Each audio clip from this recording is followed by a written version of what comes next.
शांत हों, जिनके गुणों के गान में वे वर्धमान महान जिन विचरे हमारे ध्यान। समय साल परमागम की 75वीं गाथा चल रही है, जिसमें शिष्य का ये प्रश्न था कि यह आत्मा ज्ञानी हो गया है, हम यह कैसे पहचानें। क्योंकि ज्ञानी हो जाने से उसके कोई ऐसे चिन्ह प्रकट होना चाहिए कि जिन चिन्हों से हम जान लें कि ये ज्ञानी हो गया है। कोई आदमी को होता है, शुगर होती है, ब्लड प्रेशर होता है, पल्स डिस्टर्बेंस होता है, तो डॉक्टर दवाइयाँ करते हैं और फिर कहते हैं कि अब तुम स्वस्थ हो गए। अपन कहते हैं कैसे पहचानें। एक तो कहते हैं चलने फिरने लगें, खाने पीने लगें, हर काम में उत्साह आने लग जाए। और डॉक्टर लोग कहेंगे कि ब्लड प्रेशर ठीक हो जाए, शुगर भी नहीं रहे, पल्स डिस्टर्बेंस ठीक हो जाए, तो हम समझ लेंगे स्वस्थ हो गया। तो दो ही अंतरंग और बहिरंग दोनों ही हो गया ना।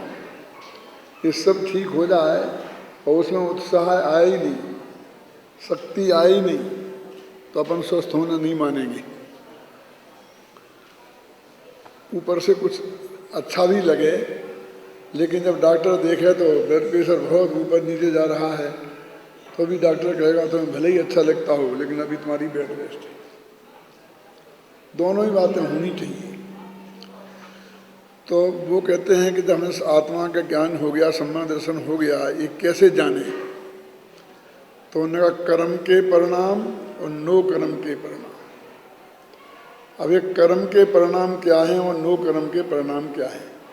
तो कर्म दो प्रकार के होते हैं। कुछ आवाज़ गूंज रही है, थोड़ी कम करो।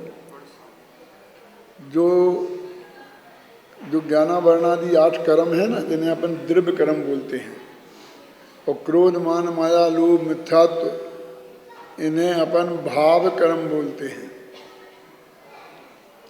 तो कर्म दो तरह के हो गए, एक द्रव्य कर्म और एक भाव कर्म। और ये जो द्रव्य कर्म हैं ज्ञानावरण आदि, इनके दो भेद हैं, घातिया कर्म और अघातिया कर्म। जरा समझना थोड़ी 2 मिनट, तो बात समझ में आएगी। तो अघातिया कर्मों का क्या काम है मालूम आपको, जानते हैं?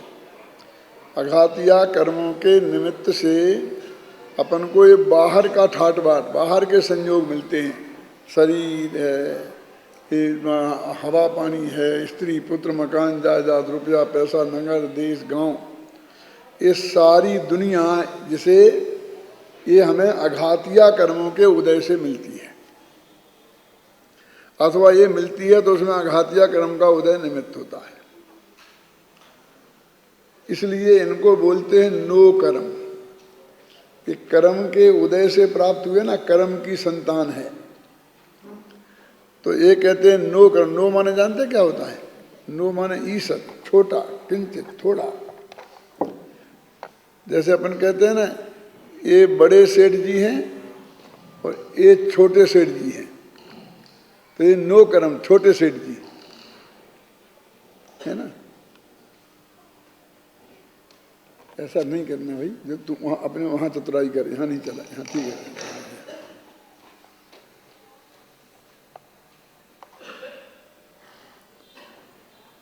समझे ना। तो ये नो कर्म माने किंचित कर्म, ईसद कर्म, छोटे राजा। तो कर्म के उदय से जितने संयोग प्राप्त होते हैं, उन सारे संयोगों का एक नाम है नो कर्म, जिसमें शरीर स्त्री पुत्र मकान जायदाद रुपया पैसा नगर देश गांव और सारी दुनिया, ये सब आ जाता है। लेकिन इनमें से वो आते हैं, सब नहीं, जो हमारे कर्म के उदय से हमें मिले हों। जैसे अपन जयपुर में अपना एक मकान अपन को मिला, तो वो नो कर्म है। लेकिन ये पूरे सब जयपुर के सब मकान हमारे लिए नो कर्म नहीं है। लेकिन जयपुर नो कर्म है, क्योंकि इतना बढ़िया शहर जहाँ दंगे नहीं होते, सफाई है, नीट एंड क्लीन है, बिजली नहीं जाती है, तो ये भी एक नो कर्म हो गया। समझ गए ना आप। पड़ोसी का मकान नहीं हुआ, लेकिन पूरा जयपुर हो गया, फिर इंडिया पूरा देश हो गया, अफगानिस्तान या इराक होता तो अभी हमारी क्या हाल दुर्दशा हो गई होती। यहाँ से लादेन ओबामा मारता है, कौन ओसामा लादेन मारता, वहाँ से ओबामा मारता। नीचे लोगों को मारते हैं ना, कौन ओसामा लादेन, और ऊपर से ओबामा जाके बम पटकता है उनके लिए मारने के लिए। हम तो बीच में मरते ही मरते हैं ना।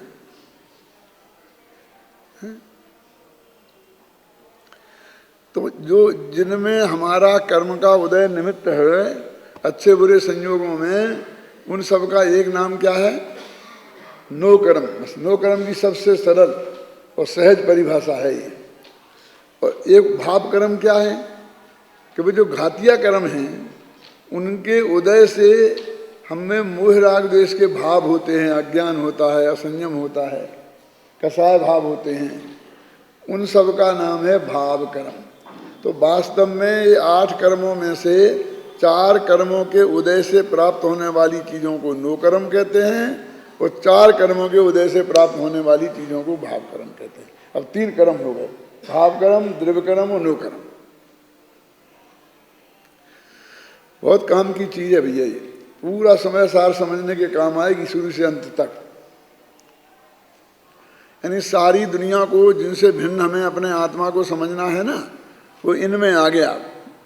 वर्णादि और रागादि, रागादि भाव कर्म और वर्णादि नो कर्म और द्रव्य कर्म। कहते कर्म और कर्म के परिणाम को, नो कर्म के परिणाम को। तो जब मैंने आपसे कहा ना कि ये जो भी संयोग हमें मिले हैं, वे सारे संयोगों का नाम है नो कर्म, चाहे वे पुण्य के उदय से मिले हों और चाहे वो पाप के उदय से मिले हों। तो संयोग क्या जी? वे स्त्री पुत्र मकान जायदाद रुपया पैसा नगर देश गांव, तो ये पाप के उदय से भी मिलते हैं। लोग समझते, हम तो ये समझते हैं कि पुण्य के उदय से मिलते हैं और पाप का उदय आता है तो चले जाते हैं। अभी सारा जगत ऐसा मानता है। ये करुणान योग का जितना अभ्यास करने वाले हैं ना, उन्होंने पढ़ाया, लेकिन आज तक वो ये नहीं बता पाए, लोगों के गले ये बात नहीं उतार पाए क्या कि वहाँ पर पुण्य के उदय से मिले और पाप के उदय से चले गए, जबकि ऐसा है ही नहीं। क्या उदय से तो मिलते ही मिलते हैं, जाते नहीं हैं। हम बोलते हैं ना, मेरे पाप के उदय से मेरी पत्नी का स्वर्गवास हो गया, तो तेरे पाप के उदय से हुआ, उसका भी कोई कर्म वरम था कि नहीं था? कि तेरा जीवन तेरे कर्मों से चलता है और उसका जीवन भी तेरे कर्मों से चलेगा। उसके सेपरेट कर्म हैं कि नहीं है? कि उसका आयु कर्म बाकी होता तो तेरा कितना ही पाप कर्म का उदय होता, क्यों? तो पत्नी मर सकती थी। लेकिन हम ऐसे मानते हैं, क्यों? कि ऐसा हो गया, इसके हमारे पाप कर्म के उदय से ऐसा हो गया। तो पुण्य और पाप दोनों से मिलते ही मिलते हैं। जो इष्ट संयोग वे पुण्य के उदय से मिलते हैं, और जो अनिष्ट संयोग वे पाप के उदय से मिलते हैं। अब इष्ट अनिष्ट क्या है भैया जी? फिर नई समस्या खड़ी हो गई। तो देखिए, जो अपने अनुकूल पत्नी है, यदि वो पुण्य के उदय से मिलती है, सेवा भावी है, सब तरह से आपका ध्यान रखे, तो वो प्रतिकूल पत्नी भी पुण्य के उदय से मिलेगी। क्यों? अनुकूल पति, हर तरह से अनुकूलता प्रदान करने वाला पति, संयमी, सदाचारी, सात्विक, कमाने वाला, यदि पुण्य के उदय से मिलता है, तो शराबी, कबाबी हैं, निरंतर मारपीट करने वाला, झगड़ा करने वाला पति भी पुण्य के उदय से मिलेगा। बोलो, ऐसे अच्छा बढ़िया मकान, रहने लायक, स्वच्छ, पुण्य के उदय से मिलता है, तो वो झोपड़पट्टी, यहाँ सामने गंदी नली बह रही है, बदबू मार रही है, ऊपर टीन तप रहे हैं, वे भी पुण्य के उदय से मिली होगी।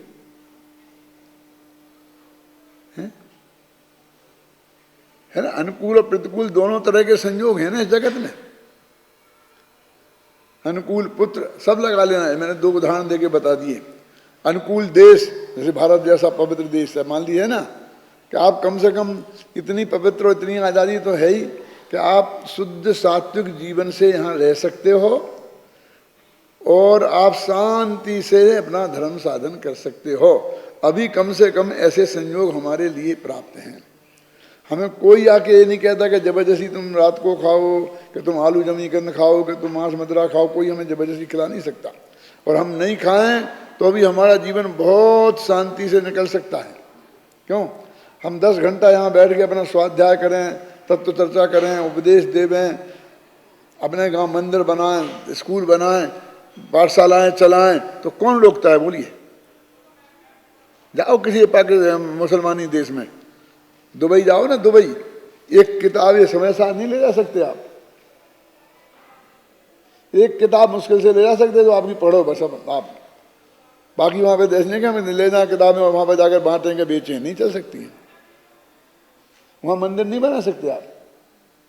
पर 125 वर्ष पुराना एक हिंदू मंदिर है, वो बन गया होगा कभी किसी धोखे में, अब कभी कोई नहीं बना सकता। अरे बने अपना मकान नहीं खरीद सकते, किराए के में लेना पड़ेगा, तुम्हारा पति हो तो भी। तो ये हमें पुण्य के उदय से मिला कि नहीं मिला? और ऐसा वो खोटा देश जो मैंने आपको बताए हैं कि निरंतर बम्बार्डिंग हो रही है, 24 घंटे हो रही है, तो वो हमारे पुण्य के उदय से मिलेगा कि हम पाप के उदय से वहां पैदा होंगे? तो ये संयोग दोनों पुण्य पाप के उदय से मिलते ही मिलते हैं। अब एक समस्या खड़ी हो गई, क्या? कि फिर जाते काहे से हैं जी? हम तो समझते पाप से जाते और पुण्य से आते। अब जाने का क्षेत्र खाली हो गया, क्योंकि दोनों काम से आना ही आना हो गया ना। तो पुण्य खलास तो अनुकूल संयोग गए, और पाप खलास तो प्रतिकूल संयोग गए। सीधा सच्चा तो हिसाब है।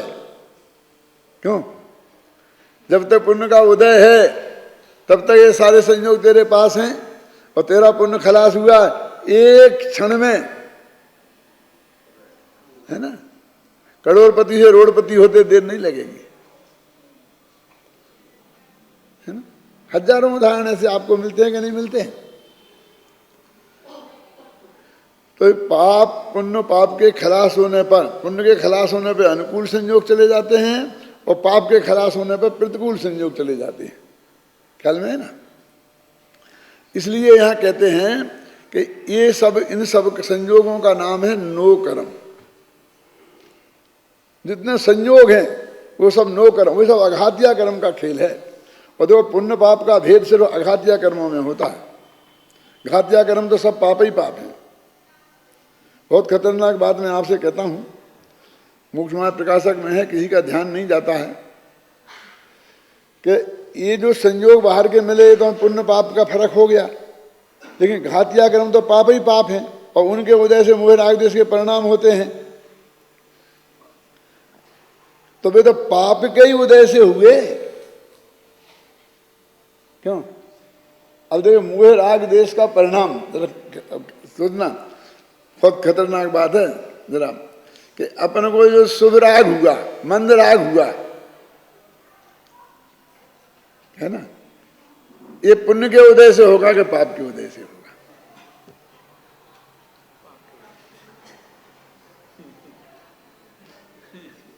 क्योंकि ये तो घातिया कर्मों के उदय निमित्त हैं इनमें, और वे तो पाप ही हैं। क्या कह रहे? जो भी अंदर राग भाव पैदा हुआ, तीव्र राग पैदा हुआ तो तीव्र पाप के उदय में, और मंद राग पैदा होगा तो मंद पाप के उदय में, लेकिन वो पुण्य के उदय से नहीं हो जाएगा। क्योंकि अघातिया कर्म के उदय में हो रहा है ना वो।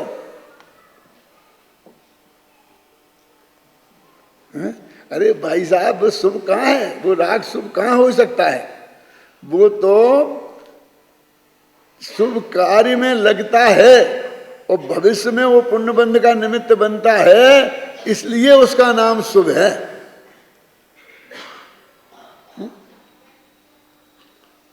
बहु धन बुराई भला कहिए, लीन पर उबेगार में। ये बहुधन माने परिग्रह, तो परिग्रह तो बुरा ही है। कितना साफ लिखा, बहुधन बुरा ही, और भला कहिए, भला कह देते हैं कब? परोपकार में लग जाए तो। तो वो तो लगा तब भला कहलाएगा ना। अब जब लगा नहीं, अकेला है, तो है तो तब तो बुरा ही है ना। अब तुम्हें पुण्य से मिला के पाप से मिला, इससे क्या फर्क पड़ता है? वो तुम्हें अनुकूलता प्रदान कर रहा है, तुम्हें इष्ट लग रहा है, बस पुण्य का उदय तो बस इस अर्थ में है वो। तो वो पुण्य भी खर्च हो रहा है तुम्हारा। यदि तुम्हारी वो निधि है पुण्य, तो पुण्य के खर्च होने से हुआ है। खर्च हो रहा है पुण्य, और वर्तमान में है पाप, और भोगे तो लगो पाप, और दूसरों को दे तो लगे पुण्य। तो अब अपने तो भोग के काम का रहा ही नहीं। मैंने एक दिन कहा था ना, अपने बेटे को खिलाए पिलाए पढ़ाए लिखाए, तो कोई आज तक किसी ने धर्म नहीं माना, ना पुण्य माना, ना कोई सोचता है, ना कोई पंडित कहता है, ना कोई सेठ मानता है। और दूसरों के बच्चों को पढ़ाओ तो पुण्य, क्यों? दूसरों को लोगों को खिलाओ पिलाओ तो पुण्य होता है। होता है, ये भी मानते हैं ना, है भी सब। बोलो तो तुम भोग तो सकते ही नहीं। ये ट्रस्ट का कानून क्या है मालूम? कोई ट्रस्टी ट्रस्ट की संपत्ति का उपयोग अपने व्यक्तिगत सुख सुविधा के लिए, अपने व्यक्तिगत स्वार्थ के लिए नहीं कर सकता। करे तो गवर्नमेंट के हिसाब से कानूनी अपराध है, जेल हो, सिद्ध हो जाए तो। और वो परोपकार में लगा, वो ही दूसरे को कराए, ख्याल में है ना? माने वही पैसा में, ट्रस्ट के पैसे से दूसरों के बच्चों को पढ़ाऊं, उन पे खर्च करूं, क्यों? तो मेरे को कोई बुरा कहने वाला नहीं है। सब कहेंगे हाँ बहुत बढ़िया, इतना बढ़िया व्यवस्था कर रहे हैं। और वही आप लोगों का दिया हुआ पैसा मैं अपने बच्चों पे खर्च करने लग जाऊं तो बोलो, सारा जगत भी बुरा कहेगा, मुझे पाप कहेंगे। कितनी स्पष्ट है, हाथ में रखे आंवले जैसी बात है कि तुम इसे भोग तो सकते ही नहीं। तो जब भोग ही नहीं सकते हैं तो वो सुख क्या काम का जो हम भोग नहीं सके, क्यों? तो ये अनुकूल कहते हैं कर्म, नो कर्म और भाव कर्म, तीन कर्म हो गए। अब इनका जो परिणमन है, तो नो कर्म का हो, नो कर्म मन शरीर हो ना, स्वस्थ हो रहा अस्वस्थ हो रहा, और कर्म का मन ज्ञानावरण आदि का, और भाव कर्म मन मोह राग द्वेष का परिणाम का। ये 3 प्रकार के कर्म हो गए। इन कर्म का मैं करता हूं, आज तक ऐसा मानता था।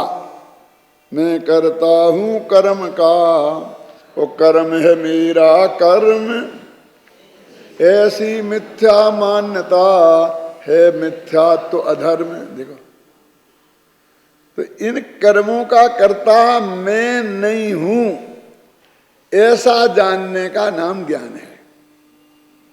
ये टीका में बहुत साफ शब्दों में लिखा है, मैं पढ़ के बताता हूं। देखो, ये संस्कृत गाथा की टीका है ना आपके पास, अमृतचंद्राचार्य की। निश्चय से मोह राग द्वेष और सुख दुख आदि रूप अंतरंग में उत्पन्न होता हुआ जो कर्म का परिणाम है, ये मोह राग द्वेष रूप माने भाव कर्म, और स्पर्श रस गंध वर्ण शब्द संस्थान स्थूलता सूक्ष्मता आदि रूप से बाहर उत्पन्न होता हुआ नो कर्म का परिणाम है। मेरा शरीर मोटा हो गया, दुबला हो गया, पतला हो गया, ये सब आ गया ना। वे सब ही पुद्गल के परिणाम हैं। ये कहते हैं आत्मा के नहीं है, ये पुद्गल के परिणामन है। देखो, द्रव्य कर्म तो भाषा विगणन कार्यान विगणन का कार्य है, वो तो पुद्गल का है ही। और ये नो कर्म बाहर के शरीर आदि स्त्री पुत्र ये सब, ये भी इनको भी पुद्गल कह रहे। देखो, ये अभी बता रहे थे ना, सोए बता रहे थे कि ये अजीब हैं, सिद्ध भगवान भी अजीब हैं कह रहे थे ना। अब यहाँ साफ लिखा ना कि ये कर्म के उदय से हुए हैं, तो अकेला ये रूमाल ही नहीं ये अजीब है, बल्कि स्त्री पुत्र भी कर्म के उदय से मिले ना हमें, तो वे भी पुद्गल हैं, ये कह रहे ना। नो कर्म भी पुद्गल हैं, तो उसमें वे जीव नामक जो परिग्रह हैं, हमारे चेतन परिग्रह, वे भी आ गए दादा के नहीं आ गए इसमें, इन्हें भी पुद्गल कह रहे। वहां तो अकेला इन्हें अजीब ही कहा था, और इस गाथा में से तो निकल रहा है कि वे पुद्गल हैं, है ना, वे पुद्गल के परिणाम हैं। अब कह रहे तुम्हें जो गुस्सा आ रहा है अब ये जीव की पर्याय है, लेकिन यहां कह रहे ये भी पुद्गल की पर्याय है। और ये तो चेतन का पर्याय, ये तो चेतन की है कि पुद्गल कर्म के उदय के निमित्त से हुई है, इसलिए इसे भी पुद्गल कह रहे। जब तुमने सुबह इतनी बात सुन ली कि सिद्ध भगवान का केवल ज्ञान सहज वो जीव, वो भी पुद्गल अजीब है, तो अब कम से कम राग देश को तो पुद्गल मान लो। इसमें तो दिक्कत नहीं होनी चाहिए, तो कितना स्पष्ट रूप से निकल रहा है कि नहीं। तो ये सब पुद्गल देखो लिखा है इसमें जो तकलीफ है वो भी मैं बताऊंगा आपको। वो तो नो कर्म का परिणाम है, वे सब पुद्गल के ही परिणाम हैं। परमार्थ से जिस प्रकार घड़े के और मिट्टी के व्यापक भाव का सद्भाव होने से कर्ता कर्मपना है, उसी प्रकार पुद्गल के परिमाण के साथ पुद्गल के ही व्यापक भाव का सद्भाव होने से कर्ता कर्मपना है। अब ये थोड़ी न्याय की भाषा आ गई है। न्याय की भाषा ये कहते हैं कि जिसमें व्यापक संबंध होता है उसमें ही कर्ता कर्म संबंध होता है। अब ये व्यापक भाव दर समझना पड़ेगा, थोड़ा कठिन है ना, लेकिन वो सरल के व्यामोह वाले तो गए, अब तो कठिन वाले ही रह गए, इसलिए अपन समझ सकते हैं शांति से, कोई दिक्कत वाली बात नहीं है। क्यों? ये व्याप्य और व्यापक जो मूल वस्तु है उसमें जो व्याप्य, अब इतना समझ लो बड़ा होता है व्यापक और छोटा होता है व्याप्य। जैसे नीम और वृक्ष, अब ये एक पेड़ खड़ा है तो ये क्या है, ये नीम है और ये वृक्ष है, वृक्ष भी है। तो अब वृक्षत्व और नीमत्व दो चीजें, दो गुण हैं उसमें, लेकिन ये वृक्षत्व व्यापक है क्योंकि आम में भी वृक्ष है और भी पेड़ वृक्ष हैं, और नीम व्याप्य है। लेकिन नीम में कहीं भी वृक्षपना नहीं हो ऐसा नहीं है, समझ गया ना। ऐसे ही द्रव्य होता है व्यापक और पर्याय होती है व्याप्त, तो द्रव्य में पर्याय व्याप्त होती है। तो यहां ये कह रहे हैं कि घड़े में मिट्टी व्याप्त है, माने घड़े में कुमार व्याप्त नहीं है, कुमार नहीं घुसा है, लेकिन उसके रोम रोम में मिट्टी है, तो मिट्टी और घड़े के साथ व्यापक संबंध है। घड़ा है व्याप्य, मिट्टी है व्यापक, व्याप्त है माने व्यापक है, समझ गए ना आपके। तो ऐसे कहते हैं कि उदय की अपेक्षा इन तीनों में पुद्गल कर्म व्याप्त हो रहा है, इसलिए ये पुद्गल है। अब न्याय शास्त्र में जो मैं कठिनाई बता रहा हूं, विद्यार्थी लोग तुम लोग समझना कि ये तो जीव की पर्याय है, तो द्रव्य की अपने ही द्रव्य में अपनी पर्याय व्याप्त, अपनी पर्याय में अपना द्रव्य व्याप्त होता है, वही तो जीव की पर्याय है, और तुम पुद्गल की साथ करें।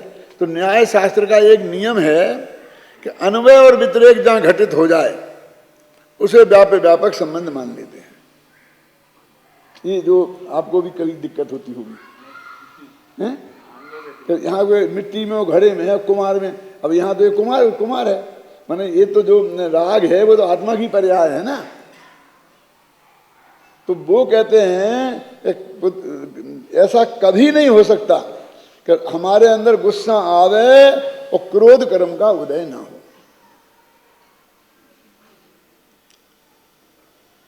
और हमारे लिए क्या कहा, गुस्सा आवे और क्रोध कर्म का उदय गारंटी से होगा ही, और क्रोध कर्म का इसमें व्यतिरेक लगेगा, वो उल्टा लगेगा। अब तो समझते ना, क्योंकि ऐसा कदाचित हो सकता है क्रोध कर्म का उदय हो और क्रोध पर्याय में ना हो, लेकिन क्रोध होगा तो क्रोध कर्म का उदय अवश्य होगा, है ना। आप समझे ना। तो इनमें अन्वय व्यतिरेक घटित हो जाता है, इसलिए इन्हें व्यापक संबंध बना के इन सबको यहाँ पुद्गल कहा। देखो एक न्याय है कि हम दुनिया को दो भागों में बांटना। अब दो भागों में बांटना है तो एक में एक चीज को नक्की करनी पड़ेगी और बाकी सबको, कूड़ा करकट को, अच्छी चीजों को दूसरे भाग में डालना पड़ेगा। देखो अब क्रिकेट का मैच हो रहा है, अब हमें दो भागों में बांटना है, खिलाड़ी और दर्शक। बोलो, तो मुख्य तो खिलाड़ी ही है ना, जो 11 इस तरफ के और 11 उस तरफ के, जो खिलाड़ी हैं वे खिलाड़ी हैं और बाकी सब दर्शक हैं ना। यदि प्रधानमंत्री आके उस कोठी में बैठा होगा तो वो खिलाड़ी है कि दर्शक? क्या दर्शक कहते तुम्हें शर्म नहीं आती? दर्शक तो ऐसे एरे गहरे नत्थु खेरे होते हैं, पब्लिक होती है। क्यों? वहां में पब्लिक ही है। आप समझ में आ गया नहीं आए? वो कोई निंदा की बात नहीं है। 2 भागों में बांटना है ना। हमने दूसरा भाग जनता रखा, दर्शक नाम रखा उसका। हम और तीसरा भाग नहीं बना सकते वहां। ऐसे ही हमने जीव और पुद्गल 2 भागों में बांटा दुनिया को। तो हमको बाकी सब चीजों को, आकाश को भी पुद्गल कहना पड़ेगा, क्योंकि हम तीसरा हिस्सा रखा ही नहीं ना। 2 भागों में बांटा और एक का नाम रख दिया जीव और एक का नाम रख दिया पुद्गल। अब वो कहते हैं पुद्गल तो रूप रसगंध स्पर्श वाला होता है। अब आकाश में रूप रसगंध स्पर्श बताओ कि भैया ये नहीं चलता है तुम्हारा। यहां तो हमें 2 भागों में बांटना है, तो ये सारा भाग दूसरे भाग में डाला जाएगा। तो अनंत सिद्ध भी, वो क्रिकेट के मैच के में अनंत सिद्ध भगवान की क्या पोजीशन है बोलो दिलीप भाई? बिना टिकट के दर्शक।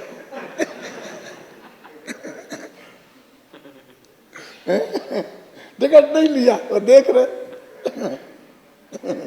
एकदम प्रत्यक्ष।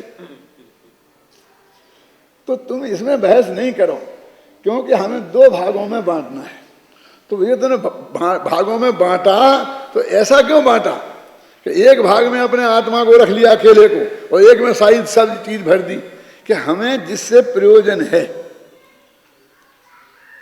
उसको हम रखेंगे नंबर 1 में, और जिसे हमें प्रयोजन नहीं है उन सबको नंबर 2 में जाके सबको एक साथ कर देंगे। तो हमें आत्मा कर्ता और बाकी कर्म कौन?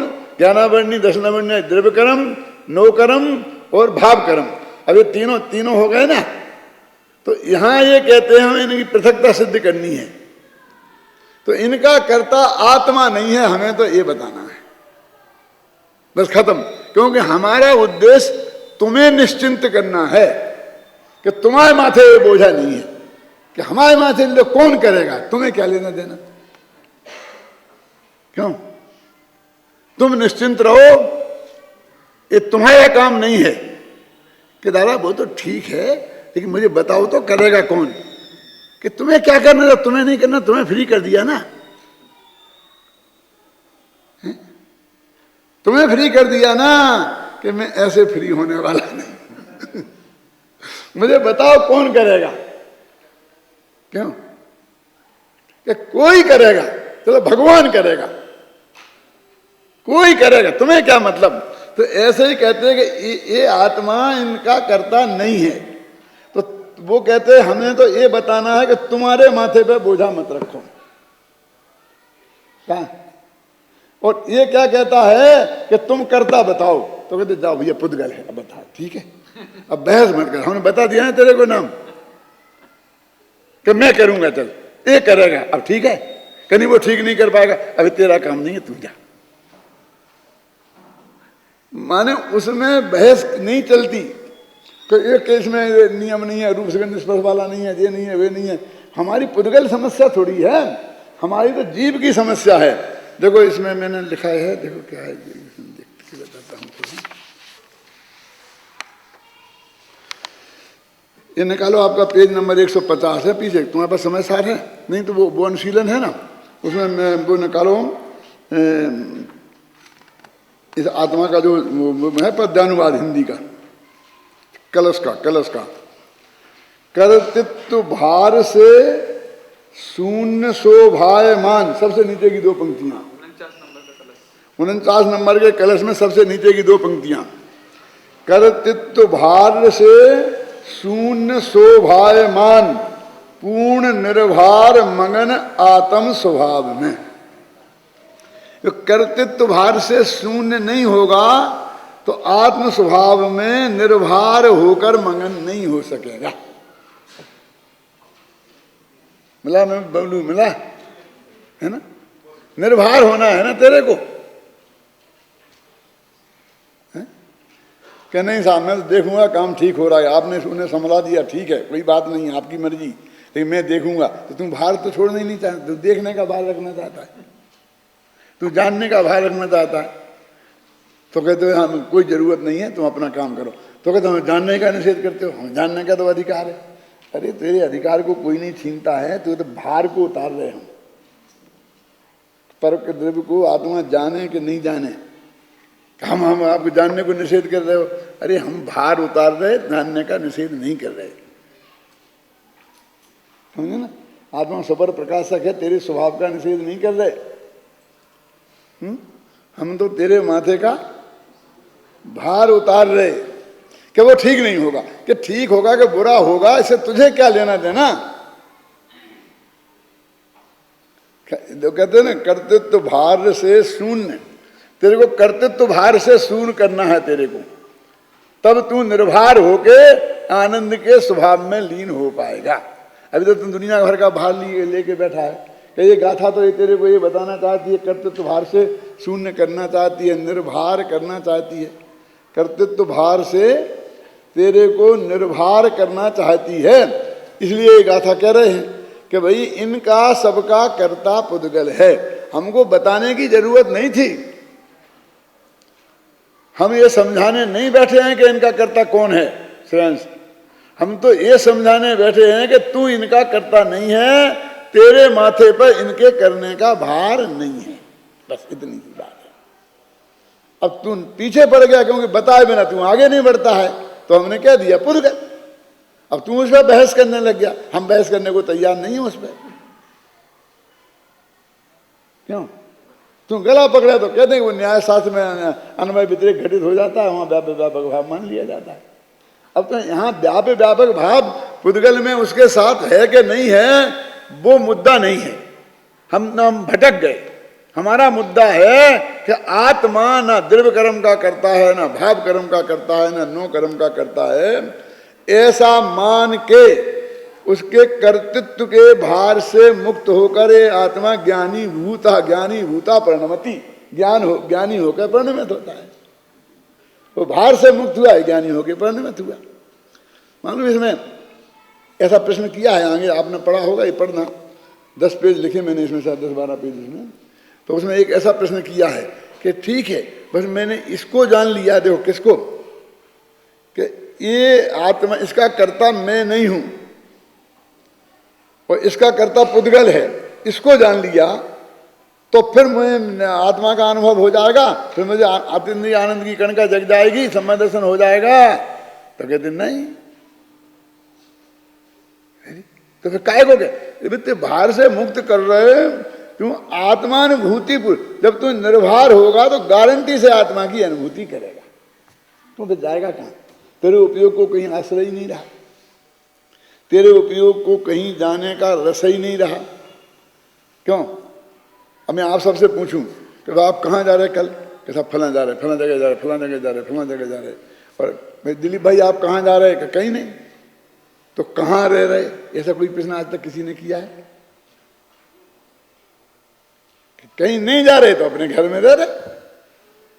सीधा सच्चा यही अर्थ है कि नहीं? ये पूछने की जरूरत है क्या कि जब आत्मा को किसी को जानने तक का भार उसके माथे पर नहीं रहेगा, नहीं जानने की बात नहीं है, जानने का भार भी नहीं रहेगा, तो फिर कहाँ रहेगा? अपने में रहेगा, अपने उपयोग अंदर से उसी क्षण उपयोग अंदर चला जाएगा। यदि विकल्पात्मक ज्ञान में भी इतना पक्का निर्णय हो गया क्या, वो अनंतर पूषणवर्ती पर्याय होगी कि तेरे माथे का पूरा भार उतर गया, तो अगले क्षण तेरे उपयोग के ज्ञान का ये भगवान आत्मा गारंटी से बनेगा बनेगा और बनेगा। ऐसा ही अनंतर पूषणवर्ती पर्यायों का क्रम है। देखो, पुद्गल द्रव्य स्वतंत्र व्यापक है और पुद्गल परिणाम, और वह पुद्गल का कर्ता है। देखो एक नियम है, कर्ता कौन होता है मालूम आपको? कर्ता कौन होता है? लक्ष्मीदान कौमुदी का सूत्र है कि कातंत्र माला का, कि स्वतंत्र कर्ता, पढ़ा क्या नहीं पढ़ा है? लक्ष्मीदान कौमुदी में है। हमने जो दोनों चीजें पढ़ी थी, स्वतंत्र कातंत्र रूप माला भी पढ़ी थी और जैन व्याकरण है, और लक्ष्मीदांत कौमुदी भी पढ़ी थी जो वैष्णवों का व्याकरण है। हाँ, तुम्हारे लक्ष्मीदांत कौमुदी में है ना, अकहा सवर्णे दीर्घा, और इसमें कातंद रूप माला में कैसा सूत्र मालूम आपको? समाना सवर्णा दीर्घा भवती परश्च लोपा। तुम लोगों की समझ में कुछ आया होगा, अर्थ बताता हूं। वो कहते अकहा सवर्णे दीर्घा, यदि अकारादि अक्षर सवर्ण हो तो वे दीर्घ हो जाते हैं। मान एक आ और दूसरा आ, ये सवर्ण है ना, दोनों आ हैं तो बड़ा आ हो जाएगा। है? देव आशीष, देवाशीष, समझ गए ना? छोटा आ और बड़ा आ, छोटा आ और छोटा आ मिलके बड़ा आ हो जाता है। वो तो बड़ा वो बड़ा मिलके भी बड़ा ही आ होता है, वो जाने दो। तो अकहा सवर्ण यानी अकारादि अक्षर यदि वो सवर्ण हो, मान ई के साथ ई, ऊ के साथ ऊ और आ के साथ आ, ये सवर्ण हो तो दीर्घ हो जाता है। ये नियम है किसका? पाणिनि का। और जैन व्याकरण का क्या कहते हैं? समाना सवर्णे दीर्घा भवती, यदि समान वर्ण हो तो पहले का अक्षर दीर्घ हो जाता है और परश्च लोपा, और आगे के अक्षर का लोप हो जाता है। क्या अंतर हुआ शांति जी? वो क्या कहते हैं? देखो कौन सा शब्द है अपन दोनों दो आ है ना, तो वो कहते पहले आ का बड़ा आ हो गया और दूसरे आ का लोप हो गया, और ये कहते दोनों मिलके बड़ा आ हो गया। भाई इतना फर्क है। ये जैन व्याकरण का फर्क है, उनके व्याकरण का हो गया। क्यों? अब देखो, मैं अब जो अध्यात्म पर खड़े करके बताता हूं कि जब वो भगवान आज छपक श्रेणी में गए ध्यान करने, तो उनका मति ज्ञान श्रुति ज्ञान केवल ज्ञान रूप से परिणमित हो गया। आता कि नहीं आता? उनका मति ज्ञान केवल ज्ञान रूप से परिणमित हो गया। और क्या कहते हैं? मति ज्ञान श्रुति ज्ञान का नाश हो गया और केवल ज्ञान पैदा हो गया। समझ क्या फर्क क्या है? बोला परश्च लोपा, पूर्वश्च लोपा। समझ गए ना? बात तो दोनों एक ही है। एक से दूसरी बात ज्यादा सही है। क्यों? कि इनका लोप हुआ है, ये खत्म हुए हैं। क्यों? पर्याय थे ना, और केवल ज्ञान नया पैदा हुआ है। और वो कहते हैं मति ज्ञान केवल ज्ञान रूप से परिणमित हो गया है। तो भाषा ऐसी भी आती शास्त्र में। तो यहां ये कहते हैं स्वतंत्र कर्ता, कर्ता की परिभाषा है जो स्वतंत्र हो उसका नाम कर्ता है। दूसरी परिभाषा क्या है समय सार में? यह परिणमति स कर्ता, जो स्वयं परिणमित हो स्वतंत्रपने, उसको कर्ता कहते हैं। तो स्वतंत्र होना चाहिए, माने पर के तंत्रता तो है लेकिन परतंत्रता नहीं है। समझे ना? तंत्रता खत्म नहीं हुई है, वो परतंत्र और ये स्वतंत्र। हम भारत परतंत्र से स्वतंत्र हुए हैं, लेकिन हम स्वच्छंद नहीं हुए। फिर भी हमारा एक कानून है, हम उस कानून की मर्यादा में रहते हैं, सड़क की बाई पटरी पे ही चलते हैं। क्यों? लाल बत्ती हो तो नहीं चलते हैं, इसका नाम है स्वतंत्रता। और फिर क्या के हमारा देश है, अब हम लाल बत्ती पे खड़े हों तो फिर हमारा काय कर रहा, हम चल भी नहीं सकते। ये स्वतंत्रता है। तो स्वतंत्रता कर्ता जो बिना किसी पर के सहयोग के जो करने में स्वाधीन हो उसको कर्ता बोलते हैं। तो कहते हैं पुद्गल द्रव्य पुद्गल के परिणाम को स्वतंत्रपने करता है, और आत्मा स्वतंत्रपने नहीं करता है। वो तो मुंह के उदय से करता है, कर्म के उदय से करता है। तो स्वतंत्रता कर्ता की परिभाषा यहां घटित नहीं हुई। देखो ख्याल में आई ना आपको? क्या पकड़ी उन्होंने? यह परिणमति सा कर्ता वाली नहीं पकड़ी, क्योंकि नहीं तो राग रूप परिणमित आत्मा हुआ है तो वो वहां जाके घटित होती। और उन्हीं अमृतचंद्राचार्य ने ये लिखा ना, यहाँ परिणमित सा कर्ता, और वहीं उन्हीं अमृतचंद्राचार्य ने संस्कृत में लिखा ना स्वतंत्र रूप से परिणमित होता है। देखो देखो संस्कृत की तीसरी लाइन, पुद्गल द्रव्येण कर्ता स्वतंत्र व्यापकेन, है ना? संस्कृत की टीका की तीसरी लाइन का अंतिम शब्द है। उन्हें ये परिभाषा याद करी कि पुद्गल द्रव्य स्वतंत्र रूप से उसमें कर्ता बनता है, और आत्मा तो कहते हैं मोह के उदय से रागादि रूप परिणमित होता है। ऐसा कभी नहीं होता कि आत्मा रागादि रूप परिणमित हुआ हो और उस समय मोह का उदय ना हो। गुरुदेव श्री का एक वाक्य है बहुत प्रसिद्ध कि वो कहा करते थे ना कि एक फिर कहा काय को, जब निमित्त करता नहीं है तो बार बार कही कह क्यों? तो वो कहते हैं कि निमित्त का ज्ञान कराया है। इस सैकड़ों जगह मिलेगा गुरुदेव की में। तो मैं कहता हूँ काय को निमित्त का ज्ञान कराया? क्या जरूरत है ऐसे निमित्त का ज्ञान करा के कि हमें भ्रम हो गया कि हमने उसे कर्ता मान लिया। तुमने तो निमित्त का ज्ञान कराया और हमने कर्ता मान लिया। कि निमित्त का ज्ञान कराने की जरूरत क्यों थी? अब मैं थोड़ी ये बात बोलता हूं। गुस्सा ये स्थूल है कि ज्ञानावरणादि क्रोध नामक जो द्रव्य कर्म है वो स्थूल है कि क्रोध नामक भाव है वो स्थूल है? सूक्ष्म कौन है, स्थूल कौन है? देखो अपने जो जितना चलते थे मोक्षुओं में मालती बहन, सूक्ष्म से, सूक्ष्म के लोग ही सूक्ष्म बात करने वाले, उनको सूक्ष्म का अर्थ भी नहीं आता था। क्या बताएं? गोडल जी ने लिखा है कि ये सूक्ष्म है, प्रथमान योग सूक्ष्म है, करणान योग सूक्ष्म है और चरणान योग सूक्ष्म है और अध्यात्म स्थूल है, ऐसा लिखा है और सिद्ध किया है। और वे उसको सूक्ष्म मानते हैं और इनको स्थूल मानते हैं। तो क्या तर्क दिया टोडामल जी ने? बताओ कि ये केवल ज्ञान गम्य है, हम नहीं जान सकते राम हुए थे कि नहीं हुए थे, ये तो केवल की वाणी से हमने जाना है, इसलिए हमारे लिए वो सूक्ष्म है। कौन से कर्म का उदय होता? गुस्सा आया तो क्रोध कर्म का उदय, क्रोध कर्म वहां है और उसका उदय है, ये हम नहीं जान सकते, हम आगम से जानना पड़ेगा, इसलिए हमारे लिए सूक्ष्म है। और आलू में अनंत जीव होते हैं, ये सूक्ष्म है क्योंकि हम देख के नहीं जान सकते, आगम से जान सकते हैं, इसलिए हमारे लिए सूक्ष्म है। और राग हमें दिखाई देता है गुस्सा आता हुआ, और भगवान आत्मा के भी दर्शन होते हैं। आत्मा कहाँ सूक्ष्म है, राग कहाँ सूक्ष्म है? गुस्सा क्रोध नामक परिणाम भाव कर्म, क्रोध नामक भाव कर्म वो स्थूल है क्योंकि हमें दिखाई देता है, हमें आता हुआ दिखाई देता है ना। और क्रोध नामक कर्म का उदय, अब हमें फिर अनुमान लगाते हैं क्योंकि शास्त्र में लिखा है कि जब जब क्रोध नामक भाव आए तब क्रोध कर्म का उदय नियम से होता ही है। क्यों अनुमान लगाते नहीं छाबड़ा जी? और अनुमान भी कितना रद्दी, घबराना नहीं। क्यों? आगमाश्रित शास्त्र में लिखा है, हमें नहीं है पता। शास्त्र में लिखा है कि जब जब हमें गुस्सा आता है तब क्रोध कर्म नामक कोई व्यक्ति कर्म है उसका उदय अवश्य होता है।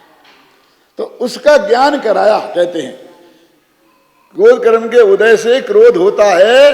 ये क्यों बताया बोलो सेठी जी? इसलिए बताया कि हमने उस कर्म का ज्ञान कराया।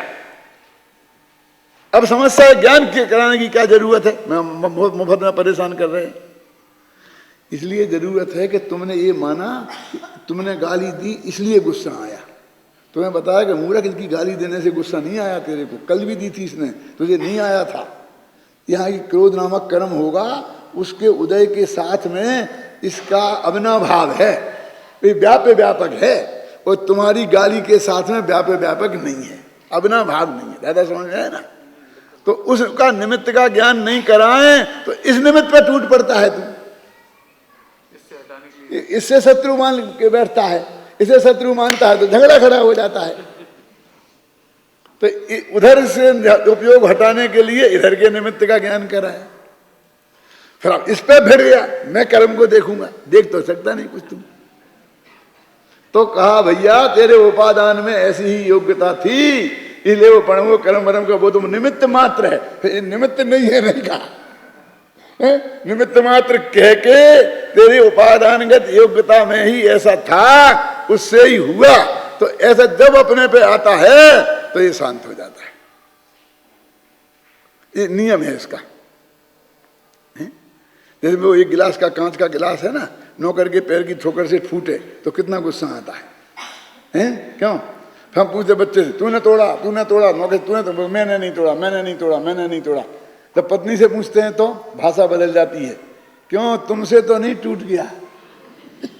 अभी कहते तूने तोड़ा, तूने तोड़ा, क्यों?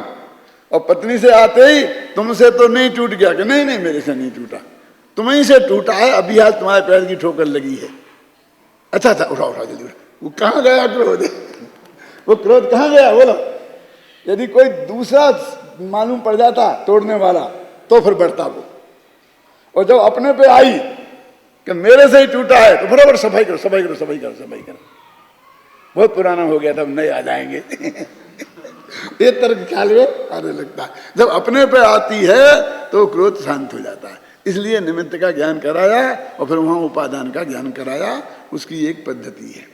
इसलिए यहां कह रहे हैं कि तुम उस पर मत अड़ो, कि उसका भार तू उसका करता नहीं है, क्योंकि तेरे में, कि मैं तो हमने लोगों को गुस्सा करते हुए देखा है कि वो स्वतंत्रपणे नहीं किया, कि सामने वाले ने गाली दी थी तो पराधीन हो गया, और वो कर्म का उदय था तो पराधीन हो गया, तो स्वतंत्र करता, तो इसलिए वो उसका करता नहीं है, क्योंकि वो स्वतंत्र रूप से उसे नहीं करता है। ख्याल में ही ना, ये तर्क है। कितनी बढ़िया बात कर रहे हैं कि क्रोध आदि भाव हैं उनका आत्मा करता नहीं है। अरे जिनके होते हैं उनकी बात कर रहे हैं। अज्ञानी भी, अभी आगे आएंगे, अज्ञानी उस अज्ञान भाव का करता तो है। कौन सा अज्ञान भाव?